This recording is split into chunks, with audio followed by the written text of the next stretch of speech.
whatever he tells you. I was there in the wedding of Cana.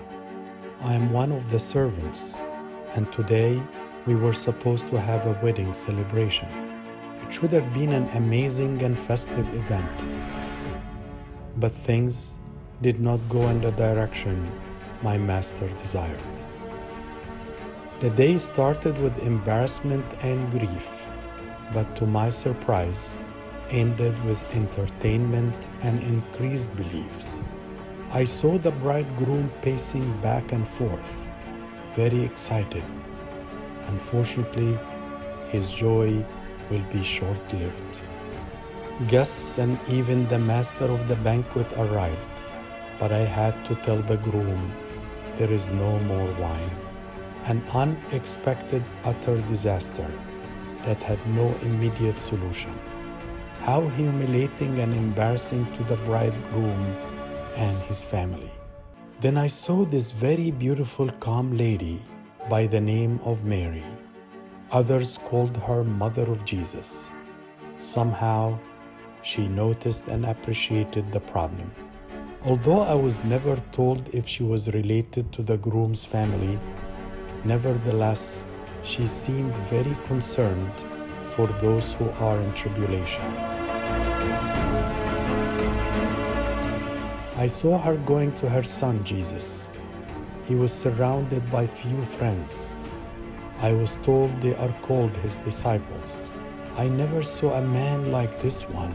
His face was shining. His eyes were like flames of fire. You can't stare at him long, but also you wish to never lose sight of his face either.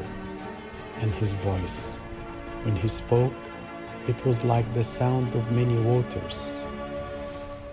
I went closer so I can listen. They do not have wine, she said with a motherly look. Just one simple statement she said to her son. She apparently is not a woman with so many words. What about send one of your disciples to fetch wine? Or please do something? Or none of these words were uttered. The man who was called Jesus answered her, "Are you sure you want me to do something like that? Because once I begin, my countdown will start." I did not understand what he meant by countdown, but later on, perhaps 3 years later, I understood that he meant countdown to the cross and his death. I assumed he will do nothing, but Mother Mary turned to me and to my fellow servants and said, "Whatever he says to you, do it." I'm not sure what can he ask of us. There is no wine, period. There is no way we can buy wine and come back before the wedding turns into a complete tragedy. But when he turned to speak to me and I saw his face, his calmness and his kindness, I was so willing to do anything he asks of me. I mean, anything. Even the most difficult tasks. Strangely, he only told us to fill the 6 stone jars with water. What? The water pots? These are huge. They are there for purification. Each one would hold over 20 gallons of water. Water? How water has to do with the needed wine? And why so much? And stop. I told myself, stop. Just obey. He only told us to fill the stone water jars with water. I was willing to do the hardest tasks just to make him happy with me.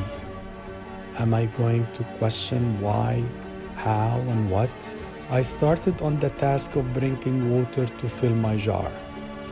My other fellow servants were not sure if he was serious or what jars or water have to do with wine. But they saw me doing it, and one of them said, "Mother Mary told us whatever he says to you, then we will do anything he asks, even if it does not make sense." While I was filling my jar, I kept stealing glances at him. I found him smiling at me as if encouraging.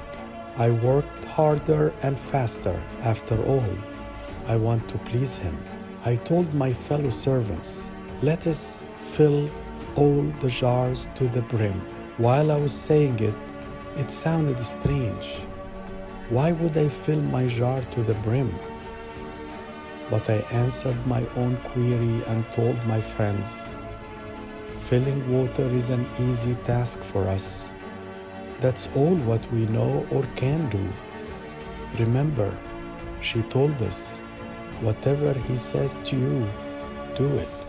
So let's do our job to the fullest, to the best of our abilities. My friends did the same.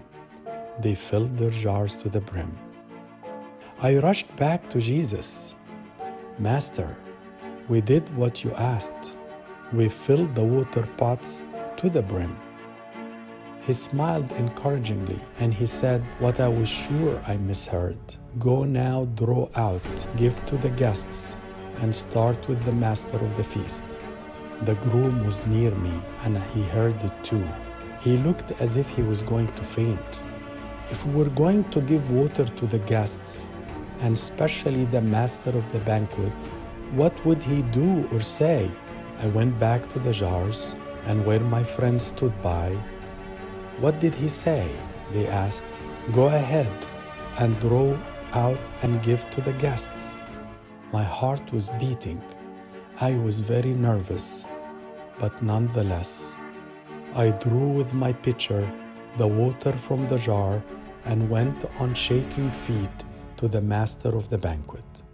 I filled his cup and waited to be punished for a major offense I must have done, to give him simple water after he had been drinking wine for a while. I waited. He tasted, drank, and then drank some more. He called the bridegroom. This is when my hands were shaking and I could hardly hold the pitcher without spilling it. What happened next could have been a rumor, except that I was there and my fellow servants and all had witnessed. I drew water, simply water. Now it's turned into wine, and not any wine, the best wine observed by the expert. I knew then it was all about him, the one with the shining face and words like running waters. I went to him, and he was still smiling. I guess he was telling me, out of all the people in this banquet, you knew. I wondered, why, Jesus, did you give me permission to be part of your glory on display? He responded, because you were willing to work with me, and whatever I told you, you were ready to do. Lord, I cannot change water into wine. I cannot feed a multitude. I cannot raise the dead Lazarus.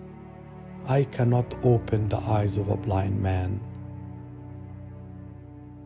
But I can fill water. I can fill it to the brim. I can bring you the 2 fish.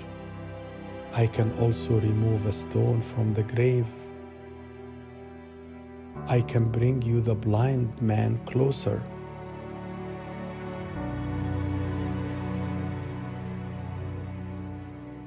I'm willing to do that, and you do the real work, the real miracle.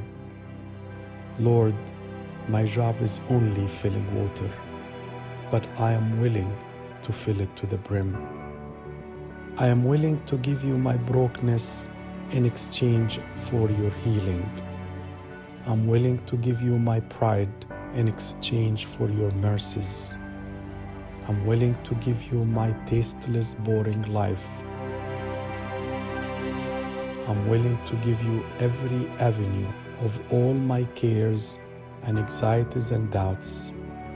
I ask you to come and transform my life into a miraculous highway of hope.